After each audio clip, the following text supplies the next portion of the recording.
Hello guys, welcome my YouTube channel. तो previous video में हमने चैप्टर 13 के इंट्रोडक्शन को किया था। वहाँ पर हमने ग्रुप डाटा का मीन फाइंड आउट करना सीख लिया था। अब हमारा मीडियन और मोड रह गया। अब देखते हैं हम ग्रुप डाटा का मीडियन किस तरीके से फाइंड आउट करते हैं।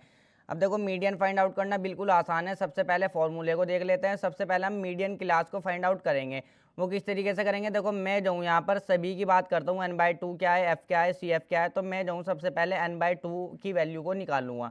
अब मेरा n क्या है, सबसे पहले तो मुझे यही समझना पड़ेगा, तभी मैं निकालूंगा n/2 की वैल्यू। तो n है मेरा total number of frequencies. n क्या है, मेरा टोटल नंबर ऑफ फ्रीक्वेंसी। तो इन सभी को ऐड कर दो, वही n की वैल्यू हो जाएगी। जब आप इन सभी को ऐड करोगे तो मेरी 50 आ जाएगा। तो n की वैल्यू मुझे 50 मिल जाएगा। तो अब मैं ईजिली n/2 की वैल्यू को फाइंड आउट कर सकता हूँ। देखो n की वैल्यू कितनी है, 50 है। n की वैल्यू 50 है, डिवाइड कर दो 2 से, तो 25 यहाँ पर से आ जाएगा। हमारा क्या आ गया, 25। अब देखो, सबसे पहले तो हम CF निकालेंगे, यानी कि कुमुलेटिव फ्रीक्वेंसी। वो किस तरीके से निकालेंगे, CF मैंने आपको बता दिया क्या होता है, कुमुलेटिव फ्रीक्वेंसी। किस तरीके से निकालेंगे, सबसे पहले तो देखो इसे फ्रीक्वेंसी को यहाँ पर 2 को एज इट इज लिख दो, लिख दिया। अब इस तरीके से ऐड करते चलो, 7 प्लस में 2 कितना हो जाएगा, 9 हो जाएगा। और इस तरीके से ऐड करते चलो, देखो 15 प्लस में हमारा 9 कितना हो जाएगा, 15 प्लस में 9 हमारा 24 हो जाएगा। अब 24 प्लस में 10 कितना हो जाएगा, हमारा 34 हो जाएगा। CF निकालना बिल्कुल आसान है। 34 प्लस में 11 कितना हो जाएगा, मेरा 45 हो जाएगा। और 45 प्लस में 5 मेरा कितना आ जाएगा, 50 आ जाएगा। अब देखो, ये जो लास्ट कुमुलेटिव फ्रीक्वेंसी आएगी और जो n की वैल्यू होगी वो इक्वल होगी, ये 50-50 इक्वल होगी। तो यहाँ पर से मैंने कुमुलेटिव फ्रीक्वेंसी निकाल ली। अब हमारी n/2 मैंने फाइंड आउट करा, कितना है, 25। अब कुमुलेटिव फ्रीक्वेंसी में 25 से बड़ी वैल्यू देखो, 25 से बड़ी वैल्यू कौन सी है, ये है 34। तो यही जो है देखो मेरी मीडियन क्लास हो जाएगी। तो देखो 25 से बड़ी वैल्यू कौन सी है, कुमुलेटिव फ्रीक्वेंसी में देखो 34 है। तो यही जो है मेरी मीडियन क्लास हो जाएगी। इस पर जो है मैं इस तरीके से देखो यहाँ पर ये लगा लेता हूँ, ये हो गई मेरी मीडियन क्लास। अब मैं ईजिली सब कुछ फाइंड आउट कर लूँगा। मैं सबसे पहले फॉर्मूले के अकॉर्डिंग चलता हूँ। ये मेरा L क्या है, मीडियन क्लास में जो हमारी, देखो मीडियन क्लास को देखो, सबसे पहले मीडियन क्लास ये है मेरी। मेरा L क्या है, lower limit of medium class क्या है, लोअर लिमिट। तो L की वैल्यू जो होगी मेरी ये वाली होगी। तो L की वैल्यू हो जाएगी मेरी 30। जो मीडियन क्लास है ना हमारी, देखो उसमें जो है ये मीडियन क्लास में यहाँ पर आओ, ये जो लोअर लिमिट है ना, ये होगी हमारी L की वैल्यू। तो मैंने रख दी। अब L की वैल्यू रख दो। अब देखो सबसे पहले फॉर्मूले में मुझे और क्या चाहिए, n/2 की वैल्यू तो मेरे पास है, CF चाहिए मुझे, कुमुलेटिव फ्रीक्वेंसी। तो कुमुलेटिव फ्रीक्वेंसी जो हमारी मीडियन क्लास है ना, यहाँ पर ध्यान से देखो, कुमुलेटिव फ्रीक्वेंसी हम कौन सी लेंगे, जो हमारी मीडियन क्लास है इससे ये पहले वाली, ये वाली होगी हमारी CF की वैल्यू। तो CF की वैल्यू कितनी होगी हमारी, 24 हो जाएगी। बस बिल्कुल आसान है। देखो फ्रीक्वेंसी F की वैल्यू हमारी यही वाली होगी, जो मीडियन क्लास है ये वाली हो जाएगी। F की वैल्यू क्या हो जाएगी, 10। तो F की वैल्यू हमारी ये वाली हो जाएगी 10। तो यहाँ पर आप 10 ईजिली रख दो। अब क्या की वैल्यू रह गई, H की वैल्यू। H मैंने आपको बता दिया था, H क्या है, क्लास साइज है। अपर लिमिट में से, अपर लिमिट ये है, तो अपर लिमिट ये है, लोअर लिमिट ये है। अपर लिमिट में से लोअर लिमिट को माइनस कर दो, H की वैल्यू आ जाएगी। 20 में से 10 को माइनस करोगे 10 ही आएगा। 30 में से 20 को माइनस करोगे 10 ही आएगा। यानी कि इनका बीच का गैप देखो, 10-10 का गैप है, H की वैल्यू 10 ही हो जाएगी। तो H की वैल्यू आपकी इजीली 10 हो गई। यहाँ पर से हमें सभी वैल्यू मिल गई। अब हम बिल्कुल ईजिली इसको सॉल्व कर सकते हैं। देखो फॉर्मूला मैंने लिखा है, L की वैल्यू भी मेरे पास है। L की वैल्यू मेरे पास क्या है, जो मीडियन क्लास है ना, उसमें मीडियन क्लास में देखो ये जो है लोअर लिमिट होगी, लोअर लिमिट L की वैल्यू हो जाएगी हमारी, जो कि हमारी है 30। तो 30 पुट कर दो प्लस में। n/2 की वैल्यू मेरे पास क्या है, देखो n/2 की वैल्यू मैंने निकाली, n/2 की वैल्यू है मेरे पास 25। तो 25 रख दो, माइनस में कुमुलेटिव फ्रीक्वेंसी जो हमारी मीडियन क्लास होगी ना, उससे एक पहले वाली हम लेंगे। तो देखो कुमुलेटिव फ्रीक्वेंसी होगी हमारी 24। तो रख दो, अपॉन में F हमारे 10, इंटू में H भी हमारा 10।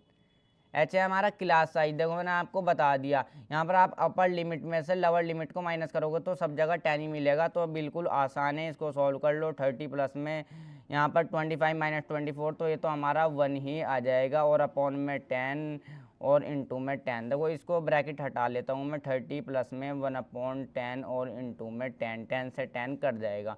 और 30 प्लस में 1, तो मीडियन कितना आ जाएगा, MEDIAN, मीडियन आ जाएगा हमारा 31। अब मूव करते हैं, देखो मोड को भी फाइंड आउट करना सीखते हैं। तो मूव करते हैं मोड की तरफ। तो चलिए फिर देखते हैं ग्रुप डाटा का मोड हम किस तरीके से फाइंड आउट करते हैं। सबसे पहले फॉर्मूले को समझते हैं। हमारा L क्या है, F1 क्या है, F0 क्या है, F1 क्या है, F0 क्या है, F2 क्या है और H क्या है। H और L तो आप जानते ही हो। तो सबसे पहले मैं यहाँ पर भी मॉडल क्लास फाइंड आउट करूँगा। वो किस तरीके से करूँगा, देखो फ्रीक्वेंसी को देखो, फ्रीक्वेंसी में सबसे बड़ी वैल्यू क्या है 23 है, तो इसके सामने वाली मॉडल क्लास हो जाएगी। बिल्कुल आसान है देखो यहाँ पर मॉडल क्लास को फाइंड आउट करना। सबसे बड़ी वाली फ्रीक्वेंसी को देखो, उसके सामने वाली मॉडल क्लास हो जाएगी। तो मैंने मॉडल क्लास फाइंड आउट कर ली। अब देखो ये जो मॉडल क्लास में देखो यहाँ पर ये जो सबसे बड़ी फ्रीक्वेंसी है 23 है, ये तो हो जाएगी हमारी F1 की वैल्यू। और F0 की वैल्यू क्या हो जाएगी, ये जो इससे पहले वाली वैल्यू है ये हो जाएगी F0 की वैल्यू। और ये जो F1 से बाद वाली फ्रीक्वेंसी है, F1 से बाद वाली वैल्यू है, ये हो जाएगी मेरी F2 की वैल्यू। बिल्कुल आसान है देखो, सबसे बड़ी फ्रीक्वेंसी F1, उससे पहले वाली F0, उसके बाद वाली F2। तो बिल्कुल आसान है। और कहीं की वैल्यू रह गई, देखो सबसे पहले रख ही लेता हूँ। अब L की वैल्यू को देखता हूँ। ये जो मॉडल क्लास है इसमें ये जो लोअर लिमिट है ये हो जाएगी L की वैल्यू, क्या है हमारी 35। L की वैल्यू फाइंड आउट कर ली। F0 की वैल्यू क्या हो गई मेरी 21 हो गई। F1 की वैल्यू क्या हो गई मेरी, देखो 23 हो गई। F2 की वैल्यू मेरी क्या हो गई 14 हो गई। बिल्कुल आसान है। H की वैल्यू को फाइंड आउट कर लेता हूँ। H है मेरा क्लास साइज, देखो 5 से 15। हम जो है लोअर लिमिट में से यहाँ पर इसमें से अपर लिमिट में से लोअर लिमिट को माइनस कर देंगे। 15 माइनस 5 कितना आ जाएगा, 10 आ जाएगा। तो H की वैल्यू 10 आ जाएगी। देखो चाहे 25 में से 15 को माइनस कर लो, चाहे 35 में से 25 को माइनस कर लो, चाहे 65 में से 55 को माइनस कर लो, 10 ही हमें मिलेगा। तो क्लास साइज है 10, तो H की वैल्यू 10 हो जाएगी। सभी वैल्यूज हमें मिल गई। पुट करो और आराम से आंसर फाइंड आउट कर लो। L की वैल्यू 35 रख दो, प्लस में F1 माइनस में F0। F1 की वैल्यू कितनी है मेरी, देखो 23 है, तो 23 माइनस में F0 की वैल्यू है मेरी 21 अपॉन में 2F1, यानी कि 2 इंटू में F1 की वैल्यू मेरी कितनी है 23 माइनस में F0 की वैल्यू है 21 माइनस में F2 की वैल्यू कितनी है 14। तो यहाँ पर पुट करो, इंटू में H की वैल्यू है 10। तो आराम से आंसर अब निकाल लोगे 35 प्लस में 23 माइनस में 21, तो ये तो हमारा 2 ही आ जाएगा। अब 2 की मल्टीप्लाई करो 23 में, तो 2 3 ज़ा 6 और 2 2 ज़ा 4, 46 मिल जाएगा। माइनस माइनस प्लस हो जाएगा, मगर माइनस के साथ वैल्यू आएगी 21 प्लस में 14, तो ये मेरा हो जाएगा 35, मगर माइनस के साथ यहाँ पर 35 आएगा। इंटू में 10 आ जाएगा, हमारा 35 आ गया प्लस में। अब देखो 2 अपॉन में 46 माइनस में 35, तो रिजल्ट में मिलेगा 11 इंटू में 10। अब बस इसको कैलकुलेशन है और कुछ भी नहीं है। 35 प्लस में यहाँ पर देखो 2 अपॉन 11 इंटू में 10 है, तो 2 की मल्टीप्लाई कर दो। देखो 35 सही से लिखता हूँ प्रॉपर तरीके से। देखो 35 प्लस में 2 10 ज़ा 20 अपॉन 11, तो ये वैल्यू मिल गई। यहाँ पर से एलसीएम ले लो, 11 जो है हमारा एलसीएम आ जाएगा। 1 को डिवाइड करो 11 से, 11 आ जाएगा। 11 की मल्टीप्लाई करो 35 में, जब मैं 11 की मल्टीप्लाई 35 में करूँगा तो 385 मुझे मिल जाएगा। अब देखो प्लस का निशान लगा लो, 11 को डिवाइड करो 11 से 1 आ जाएगा। 1 की मल्टीप्लाई करो 20 में, तो 20 मिल जाएगा। 385 प्लस में 20 हो जाएगा मेरा 405, और अपॉन में 11 एज इट इज़। और जब 405 को डिवाइड करोगे 11 से, तो मुझे रिजल्ट में मिल जाएगा 36.81। तो यही जो है हमारा मोड हो जाएगा, यही आंसर हो जाएगा। अब इसी के साथ हमारा इंट्रोडक्शन कंप्लीट हो जाता है। अगर आपको वीडियो अच्छी लगे तो वीडियो को लाइक और चैनल को सब्सक्राइब ज़रूर कर लें।